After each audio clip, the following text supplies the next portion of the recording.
रहस्यमयी रात। एक रात जब चांदनी रात धीरे धीरे ढल रही थी, तब एक अनोखी घटना घटी। आदित्य अपने कमरे में बैठा था जब वह चौंक कर उठा। एक अजीबोगरीब ध्वनि आने लगी, जैसे कोई किसी को बुला रहा हो। कौन है? आदित्य ने डर से भरी आवाज में पूछा। ध्वनि कुछ समय तक थम गई और फिर से वही ध्वनि सुनाई दी। यहां तक कि सेंटी से एक चींटी की भी आवाज सुनाई दी। आदित्य ने सोचा, क्या यह सब मेरी कल्पना है? वह अपने कमरे से निकलकर हॉल में गया और अचानक वह देखा कि हवेली के अन्य कोने से भी ऐसी ही ध्वनियां आ रही थीं। वहां अंधेरा था और उसके सिर पर ठंडी पसीना आने लगा।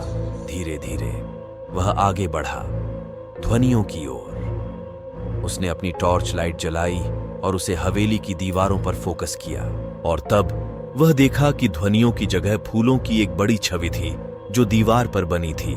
यह कैसे? आदित्य ने चौंकाया हुआ कहा। अचानक छवि के पीछे एक गुप्त सिरके खुला, जिसमें एक पुरानी पुस्तक और एक चिट्ठी थी।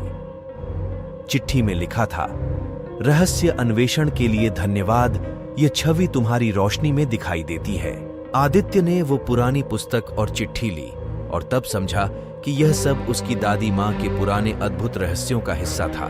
इसे समझकर उसने सोचा, यह जंगल हर पल एक रहस्य छिपाता है और यह रहस्य उसकी खूबसूरती है। और इस रहस्यमय रात के बारे में सोचते हुए आदित्य ने वो पुस्तक खोली और जंगल के नए और अनसुने रहस्यों का पता लगाने की तैयारी शुरू की। आदित्य ने पुस्तक खोली और उसमें विभिन्न पन्नों पर लिखी गई रहस्यमय बातें पढ़नी शुरू की। पुरानी पुस्तक ने उसे एक नई दुनिया में ले जाया। उसमें विचित्र चित्रों और गूढ़ शब्दों से भरी पाठें थीं। पहली पन्नी पर उसने देखा कि एक रहस्यमय चित्र से एक पुरानी हवेली और उसके चारों ओर जंगल का वर्णन था। चित्र में विभिन्न संकेत थे जो दिखाते थे कि जंगल में कुछ खास छुपा है।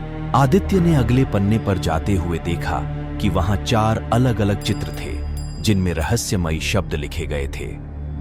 वह समझ नहीं पा रहा था कि ये शब्द क्या संकेत दे रहे हैं। पुस्तक में आगे पढ़ते हुए उसे लगा कि वह चित्र और शब्द इस हवेली के गुप्त राज को खोल सकते हैं।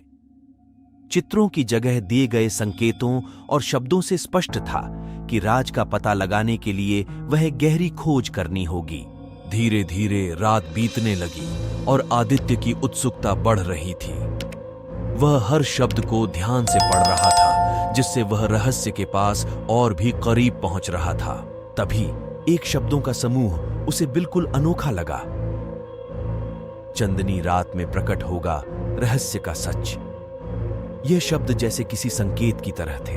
वह समझने की कोशिश कर रहा था कि यह क्या अर्थ हो सकता है। धीरे धीरे उसे याद आया कि चंदनी रात की रोशनी में शायद इन गुप्त शब्दों का सच समझ मिलेगा।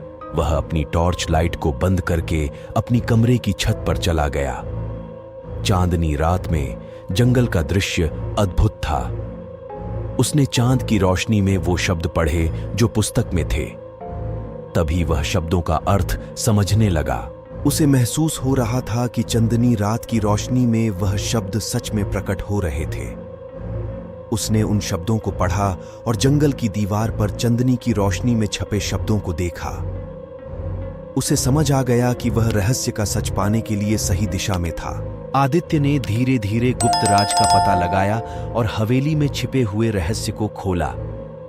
वह समझ गया कि हर रहस्य के पीछे एक अनूठी कहानी छिपी होती है जो सिर्फ समझने वालों को ही मिलती है। इस तरह उसने रहस्यमय हवेली के गहरे राज को खोला और अनगिनत रहस्यों को सुलझाया। आदित्य ने समझा कि जीवन भी एक रहस्य है, जिसे समझने के लिए हमें ध्यान और निरंतर प्रयास करना पड़ता है। इस रहस्यमयी यात्रा के बाद आदित्य ने समझा कि वास्तविक सुंदरता रहस्यों में छिपी होती है और उन्हें सुलझाने का मजा ही कुछ और है।